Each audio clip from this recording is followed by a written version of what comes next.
ಒಂದಾನೊಂದು ಕಾಲದಲ್ಲಿ ಈ ಭೂಮಂಡಲದ ಬಹುತೇಕ ಭಾಗವನ್ನ ಗೆದ್ದು ಇತಿಹಾಸದ ಪುಟಗಳಲ್ಲಿ ವಿಜೃಂಭಿಸಿದ ಒಬ್ಬ ಸಾಹಸಿ ಇದ್ದ. ಅವನ ಹೆಸರು ಮಾತ್ರ ಅಲ್ಲ, ಅವನ ಕನಸು, ಉತ್ಸಾಹ, ಮಹತ್ವಾಕಾಂಕ್ಷೆ, ಅವನ ಗೆಲುವು ಮತ್ತು ದುರಂತ ಎಲ್ಲವೂ ಮಾನವ ಇತಿಹಾಸದಲ್ಲಿ ಒಂದು ಮಹಾಕಾವ್ಯದ ರೀತಿಯಲ್ಲಿ ಉಳಿದ್ಬಿಟ್ಟಿದೆ. ಅವನ ಹೆಸರೇನು ಗೊತ್ತಾ? Alexander the great. ಗ್ರೀಸ್ನ ಹಸಿರು ಬೆಟ್ಟಗಳಿಂದ ತೊಡಗಿ ಭಾರತದ ಪವಿತ್ರ ನದಿಗಳವರೆಗೆ ಅವನ ಯಾತ್ರೆ ಒಂದು ಅದ್ಭುತದ ಹಾಗೆ ಭಾಸವಾಗುತ್ತೆ. ಅಲೆಕ್ಸಾಂಡರ್ನ ಈ ಅದ್ಭುತ ಯಾತ್ರೆಯ ಕಥೆಯನ್ನ ಅವನ ಬಾಲ್ಯದಿಂದಲೇ ಶುರು ಮಾಡೋಣ.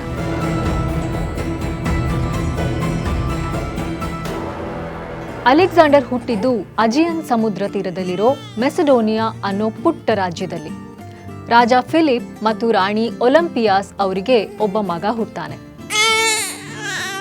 ಆಗ ಆಕಾಶದಲ್ಲಿ ನಕ್ಷತ್ರಗಳ ಮಳೆ ಆಯ್ತಂತೆ.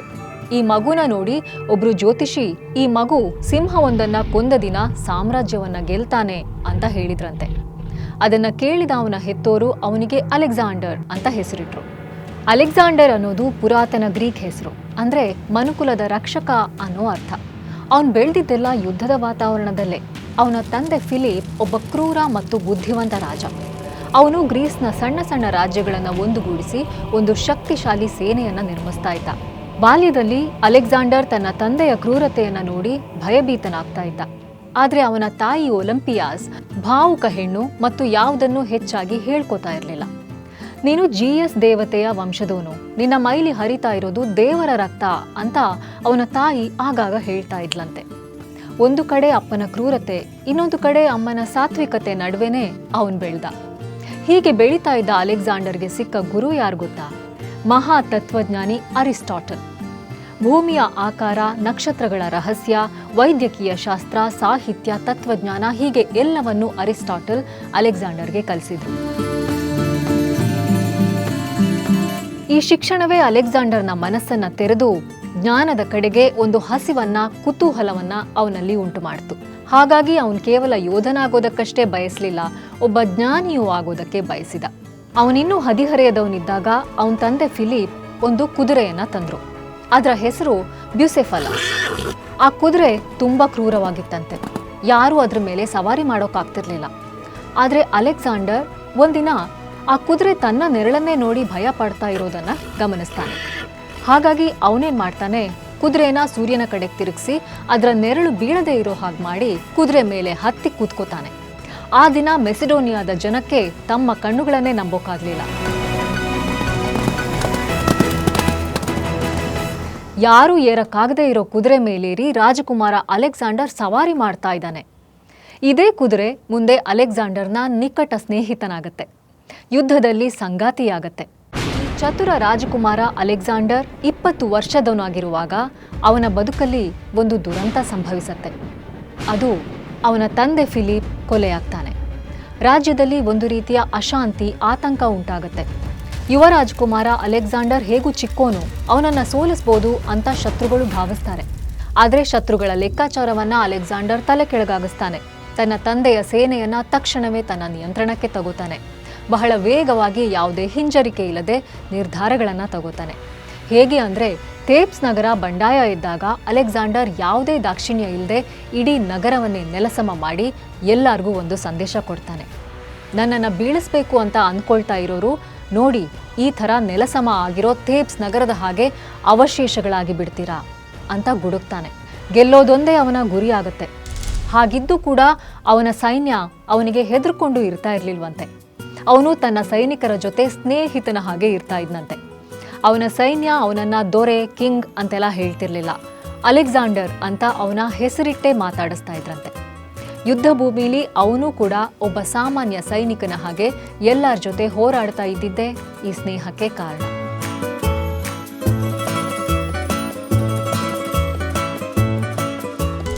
ಆ ಟೈಮಲ್ಲಿ ಜಗತ್ತಿನ ಅತಿ ಶಕ್ತಿಶಾಲಿ ಮತ್ತು ಶ್ರೀಮಂತ ಸಾಮ್ರಾಜ್ಯ ಆಗಿದ್ದಿದ್ದು ಪರ್ಷಿಯಾ. ಅಲೆಕ್ಸಾಂಡರ್ಗೆ ಪರ್ಷಿಯಾ ನನಗೆ ಬೇಕು ಅಂತ ಅನ್ಸುತ್ತೆ. ಪರ್ಷಿಯಾದ ರಾಜ ಡೇರಿಯಸ್ ತಾನೇ ಜಗತ್ತಿನ ಚಕ್ರವರ್ತಿ ಅನ್ನೋ ಹಾಗೆ ಇದ್ದ. ಆದ್ರೆ ಅಲೆಕ್ಸಾಂಡರ್ ಅದನ್ನ ಪಡ್ಕೊಳ್ಳೋ ಪಣ ತೊಡ್ತಾನೆ. ಹಾಗಾಗಿ ಅವನ 40,000 ಸೈನ್ಯ ಮತ್ತು 5,000 ಅಶ್ವಸೇನೆ ಜೊತೆ ಪರ್ಷಿಯಾದ ಕೋಟೆಯನ್ನ ಭೇದಿಸೋದಕ್ಕೆ ಹೊರಟೇ ಬಿಡ್ತಾನೆ.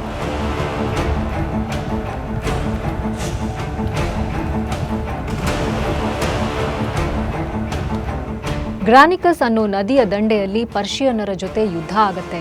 ಪರ್ಷಿಯನ್ನರು ಸಂಖ್ಯೆಯಲ್ಲಿ ತುಂಬಾ ಜನ ಇದ್ರು. ಆದರೆ ಅಲೆಕ್ಸಾಂಡರ್ ತನ್ನ ಕುದುರೆಯನ್ನ ನದಿ ಮೂಲಕ ಹಾಯಿಸಿ ಶತ್ರು ಸೇನೆಯ ಮೇಲೆ ನೇರವಾಗಿ ದಾಳಿ ಮಾಡ್ತಾನೆ. ಅವನ ತಲೆಗೆ ಗಾಯ ಆಗಿ ರಕ್ತ ಸೋರ್ತಾ ಇದ್ರೂ ಕೂಡ ಅವನು ಹೋರಾಡೋದನ್ನ ನಿಲ್ಲಿಸೋದಿಲ್ಲ. ಅವನ ಧೈರ್ಯವನ್ನು ನೋಡಿದ ಅವನ ಸೈನಿಕರು ಇನ್ನಷ್ಟು ಉತ್ಸಾಹದಿಂದ ಹೋರಾಡಿ ಪರ್ಷಿಯನ್ನರನ್ನ ಸೋಲಿಸ್ಬಿಡ್ತಾರೆ.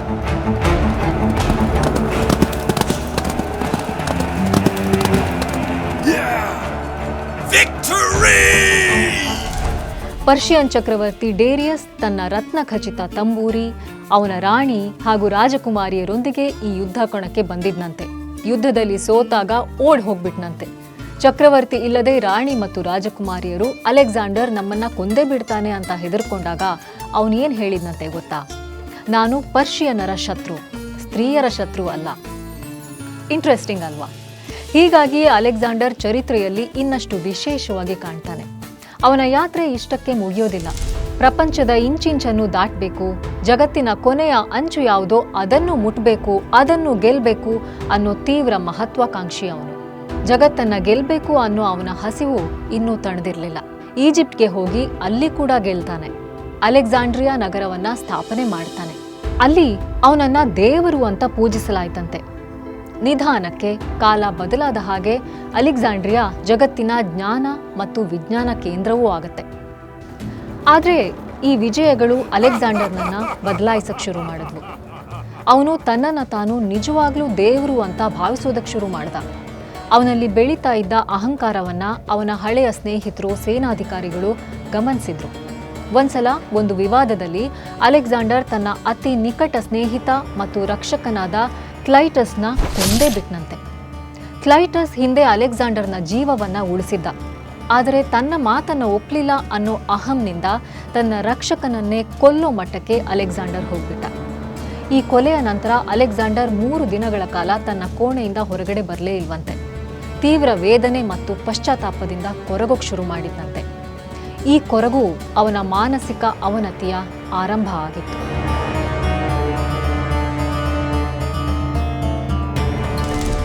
ಇಷ್ಟಾದರೂ ಅವನ ಚೇಸ್ ಮುಗ್ದಿರಲಿಲ್ಲ. ಅವನು ಭಾರತದ ಕಡೆಗೆ ಬಂದ. ಸಿಂಧೂ ನದಿಯನ್ನು ದಾಟಿ ಪಂಜಾಬ್ ಪ್ರದೇಶಕ್ಕೆ ಬಂದ. ಇಲ್ಲಿ ಅವನು ಪೋರಸ್ ಅನ್ನೋ ಶಕ್ತಿಶಾಲಿ ರಾಜನನ್ನ ಎದುರಿಸಬೇಕಾಯಿತು. ಹೈಡಾಸ್ಪೇಸ್ ನದಿಯ ಯುದ್ಧ ಇತಿಹಾಸದ ಅತ್ಯಂತ ಭೀಕರ ಯುದ್ಧಗಳಲ್ಲಿ ಒಂದು. ಪೋರಸ್ ತನ್ನ ಯುದ್ಧ ಆನೆಗಳಿರುವ ಸೇನೆಯೊಂದಿಗೆ ಹೋರಾಡಿದ. ಅಲೆಕ್ಸಾಂಡರ್ನ ಸೇನೆ ಮಳೆ ಮತ್ತು ಕೆಸರಿನ ನಡುವೆ ಹೋರಾಡಬೇಕಾಯಿತು.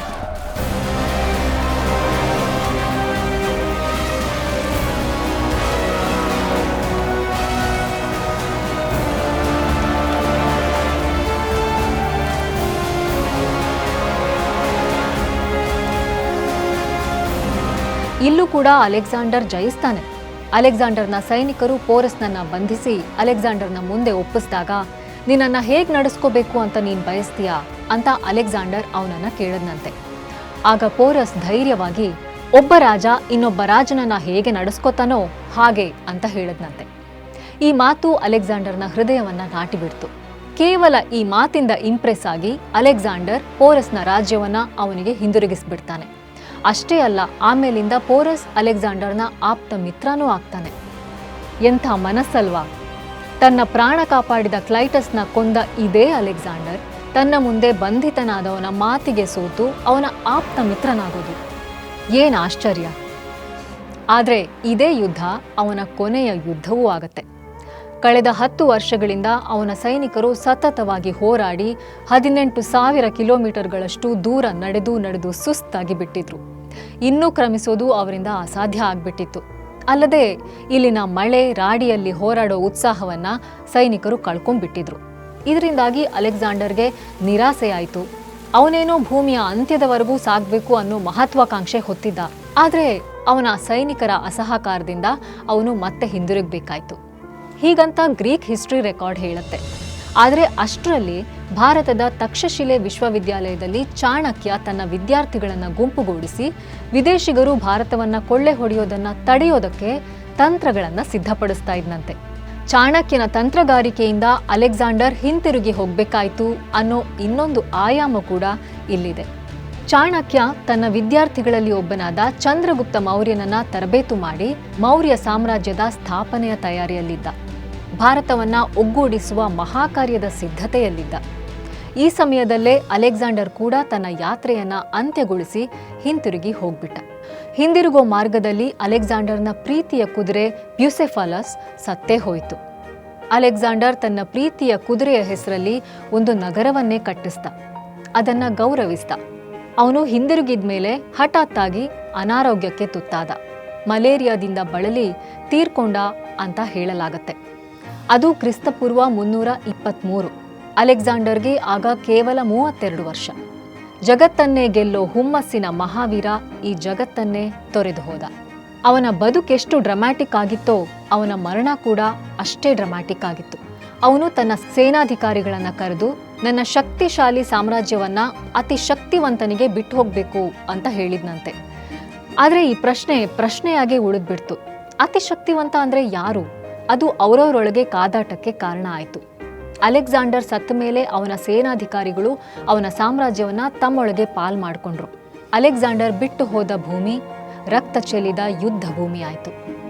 ಕೇವಲ ಯುದ್ಧಗಳನ್ನು ಮಾಡಿದ್ದಕ್ಕಾಗಿ, ರಕ್ತಗಳನ್ನು ಚೆಲ್ಲಿದ್ದಕ್ಕಾಗಿ ಅಲೆಕ್ಸಾಂಡರ್ ಮಹಾನ್ ಅನ್ನಿಸ್ಕೊಳ್ಳಿಲ್ಲ. ಇತಿಹಾಸ ಅವನನ್ನ ನೆನ್ಪಿಟ್ಕೊಂಡಿರೋದು ಅಲೆಕ್ಸಾಂಡರ್ ದ ಗ್ರೇಟ್ ಅಂತ ಕರೆದಿದ್ದು ಯಾಕೆ ಗೊತ್ತಾ? ಅವನು ಪೂರ್ವ ಮತ್ತು ಪಶ್ಚಿಮದ ನಡುವೆ ಒಂದು ಸೇತುವೆಯನ್ನ ನಿರ್ಮಿಸಿದ. ಗ್ರೀಕ್ ಸಂಸ್ಕೃತಿ, ತತ್ವಜ್ಞಾನ, ಕಲೆ ಮತ್ತು ವಿಜ್ಞಾನವನ್ನ ಏಷ್ಯಾ ಮತ್ತು ಈಜಿಪ್ಟ್ಗೆ ತಲುಪಿಸಿದ. ಅವನು ಸ್ಥಾಪಿಸಿದ ಅನೇಕ ನಗರಗಳು, ಉದಾಹರಣೆಗೆ ಅಲೆಕ್ಸಾಂಡ್ರಿಯಾ, ಜ್ಞಾನದ ಕೇಂದ್ರಗಳಾದವು. ಅವನು ಬಹು ಸಂಸ್ಕೃತಿಯ ಸಾಮ್ರಾಜ್ಯದ ಕನಸು ಕಂಡ. ಅಲ್ಲಿ ಗ್ರೀಕ್ ಮತ್ತು ಪರ್ಷಿಯನ್ ಜನರು ಒಟ್ಟಿಗೆ ವಾಸಿಸಬೇಕು ಅಂತ ಬಯಸ್ದ.